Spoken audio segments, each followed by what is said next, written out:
The Vaartha Charcha with Sravanthi. Not just news, we discuss it. రాజకీయాలపై కాదు, పరిపాలనపై ప్రశ్నలు, చరిత్రలో కాదు, నిజాల్లోనూ లోతైన అన్వేషణ. మా చర్చలు మిస్ కాకూడదంటే సబ్స్క్రైబ్ చేస్తే చాలు. మోదీ మూడోసారి అధికారంలోకి వచ్చి ఇప్పటికీ 1 సంవత్సరం 21 రోజులు పూర్తయింది. కానీ ప్రభుత్వం చేసిన వాగ్దానాలు ఎంతవరకు అమలయ్యాయి? కొలతల్లేని సమీకరణం మంత్రివర్గ ఏర్పాటు. 71 మంది మంత్రులతో మోదీ మంత్రివర్గ విస్తరణ ఏర్పడింది. 30 మంది కేబినెట్ మంత్రులు, 36 మంది సహాయ మంత్రులు, 5 మంది స్వతంత్ర బాధ్యతలు కలిగిన మంత్రులు. అయితే టీడీపీ, జేడీయూ వంటి మిత్రపక్షాలకు ఆశించిన స్థాయిలో ప్రాధాన్యత దక్కలేదనే విమర్శలు వినిపిస్తున్నాయి. టీడీపీకి చెందిన రామ్మోహన్ నాయుడు వంటి యువనేతలకు అవకాశం ఇచ్చినప్పటికీ పొత్తుల సంతృప్తి ప్రశ్నార్థకంగా మారింది.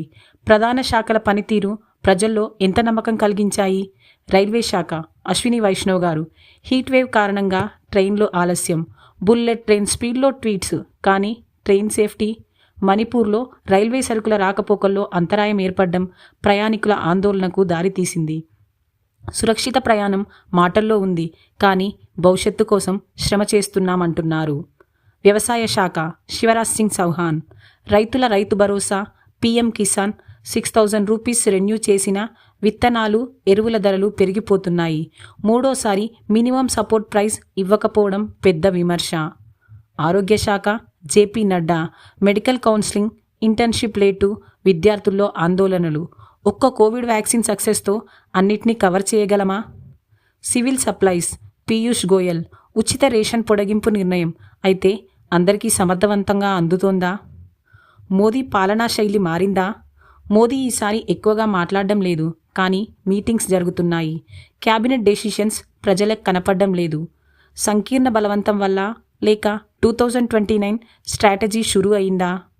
మోదీ 1-0 2014 to 2019, ఒకే పార్టీ ఆధిపత్యం, ధైర్యమైన ఏకపక్ష నిర్ణయాలు, నోటు బదిలీ, జీఎస్టీ వంటి సంచలనాత్మక నిర్ణయాలతో ఢిల్లీ పాలనను భిన్నంగా మలిచారు. ప్రతిపక్షం ఏమీ చేయలేని స్థితి. మోదీ 2-0 2019 to 2024, ధోరణుల్లో గంభీరత, పాలసీ ప్రాధాన్యత, అమలుపై దృష్టి. ఆర్టికల్ 370 రద్దు, సిఏఏ, ఫార్ములాస్ వంటి పెద్ద పెద్ద చట్టాలు. అభివృద్ధిపై దృష్టి ఉన్న సామాజిక ప్రశ్నలు ఎక్కువ.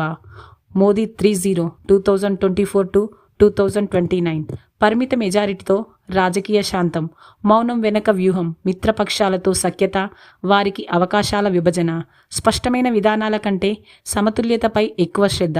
మిగిలిన 4 సంవత్సరాల్లోనైనా ప్రజల విశ్వాసాన్ని తిరిగి పొందుతారా? ఈ చర్చ ఇక్కడ